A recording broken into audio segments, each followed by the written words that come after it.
Indonesia menyimpan banyak sekali keindahan alam. Lautan yang biru dengan pantai putihnya, gunung yang menjulang tinggi di atas awan, hutan rimbun, rumah dari berbagai makhluk hidup. Namun dengan segala keindahannya tersebut, Indonesia sangat rentan terhadap bencana alam. Indonesia sering disebut disaster hypermarket karena semua jenis bencana bisa ditemui. Mulai dari gempa bumi, tsunami, letusan gunung berapi, banjir, konflik atau perang suku, dan lainnya. Pada saat bencana, risiko kesakitan dan kematian ibu dan anak saat melahirkan akan meningkat. Diperkirakan sebanyak 4% dari total pengungsi adalah ibu hamil. Dengan kemungkinan 15 hingga 20% akan mengalami komplikasi kehamilan dan membutuhkan pertolongan. Lalu risiko terjadinya kekerasan seksual juga meningkat. Perempuan, anak perempuan, dan anak laki-laki yang terpisah dari keluarganya pada saat bencana memiliki risiko mengalami pemerkosaan ataupun perdagangan manusia. Risiko kekerasan seksual meningkat karena pengaturan kamp pengungsian yang kurang baik dan penanganan bencana yang tidak responsif gender.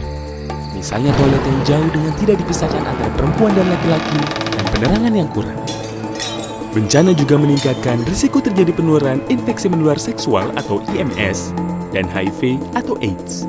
Pada kondisi bencana, praktek kewaspadaan standar termasuk pencegahan infeksi sulit dilakukan karena keterbatasan alat dan bahan. Seringkali digunakan peralatan medis yang tidak steril dan digunakan untuk banyak pasien. Jika salah satu pasien tersebut positif HIV, maka risiko penularannya sangat besar. Semua masalah itu dapat diatasi dengan memasukkan paket pelayanan awal minimum atau PPAM Kesehatan Reproduksi ke dalam kegiatan kesiapsiagaan dan respon bencana. Apa itu PPAM Kesehatan Reproduksi? PPAM Kesehatan Reproduksi adalah seperangkat kegiatan prioritas untuk dilaksanakan pada fase tanggap darurat krisis kesehatan. Kegiatan kesiapsiagaan yang dilakukan oleh PPAM Kesehatan Reproduksi antara lain: 1. Sosialisasi dan advokasi tentang pentingnya PPAM dalam kondisi bencana. 2. Memperkuat koordinasi untuk PPAM. 3. Pelatihan tenaga kesehatan dan pekerja kemanusiaan untuk PPAM. 4. Pengadaan alat dan bahan untuk penerapan PPAM saat terjadi bencana, seperti hygiene kit dan kit kesehatan reproduksi. Pada saat terjadi bencana, lakukan 5 tindakan penerapan PPAM ini. 1. Identifikasi koordinator PPAM Kesehatan Reproduksi. 2. Pencegahan kekerasan seksual dan penanganan bagi penyintas atau korbannya.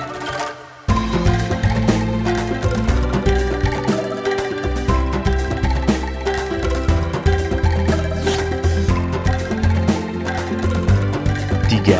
Cegah penularan HIV dengan penerapan praktek kewaspadaan standar, memastikan ketersediaan kondom, dan memastikan transfusi darah yang aman.